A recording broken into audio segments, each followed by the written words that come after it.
तर अकलूजमध्ये गिरीश महाजन हे धैर्यशील मोहिते पाटलांची समजूत काढण्यासाठी दाखल झालेत। धैर्यशील पाटलांच्या कार्यकर्त्यांची गिरीश महाजनांसमोरच जोरदार घोषणाबाजीही बघायला मिळाली आहे। रणजितसिंह निंबाळकरांना उमेदवारी मिळाल्याने धैर्यशील पाटील नाराज आहेत। धैर्यशील मोहिते पाटीलही भाजपकडून माढा लोकसभा लढवण्यासाठी इच्छुक आहेत।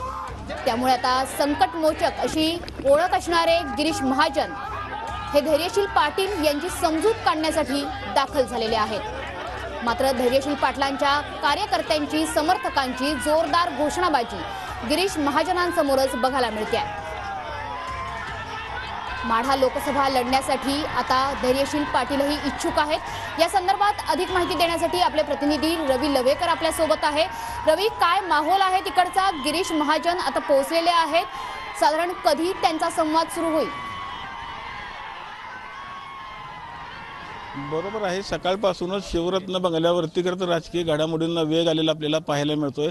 खरं तर 2 दिवसापूर्वी आपण रणजित निंबाळकर उमेदवारी जाहीर झाल्यानंतर मोहिते पाटील गट कमालीचा खरं तर अस्वस्थ झाला होता। 2 दिवसापासून खरं तर मोहिते पाटील कुटुंब कोणी अकलूजमध्ये नसल्यामुळे आज ते अकलूजमध्ये दाखल झालेले आहेत। त्यानंतर सकाळी भाजप विरोधकांची एक बैठक झाली होती। त्या बैठकीमध्ये देखील कोणताही निर्णय जो अपेक्षित होता कार्यकर्त्यांचा झाला नाही। त्यानंतर जर आपण बघितलं तर एक 5-10 मिनिटांपूर्वी गिरीश महाजन खरं तर शिवरत्नवरती दाखल झाले। त्यानंतर कार्यकर्त्यांनी त्यांचा रोष खरं तर व्यक्त केला होता। गिरीश महाजन आल्या जोरदार घोषणाबाजी करण्यास सुरुवात केली होती। माढ्याचा खासदार धैर्यशील मोहिते पाटील अशा जोरदार त्यांनी घोषणा दिल्या होत्या। काय सांगता तुम्ही आज? आपला माणूस आपला खासदार मान्य धैर्यशील भायांनाच तिकीट मिळावं आणि भैयासाहेबांनी आतापर्यंत जी काम केलेलं आहे भाजपमधून केलेलं आहे किंवा सर्व जनतेला न्याय देण्याची भूमिका शासनाच्या जेवढ्या योजना आहेत तेवढ्या नाराज का झाला होता? धैर्यशील भाईला तिकीट नाकारल्यामुळं केवळ ही सर्व जो आलेला जनसमुदाय आहे तो भाजपवरती नाराज आहे।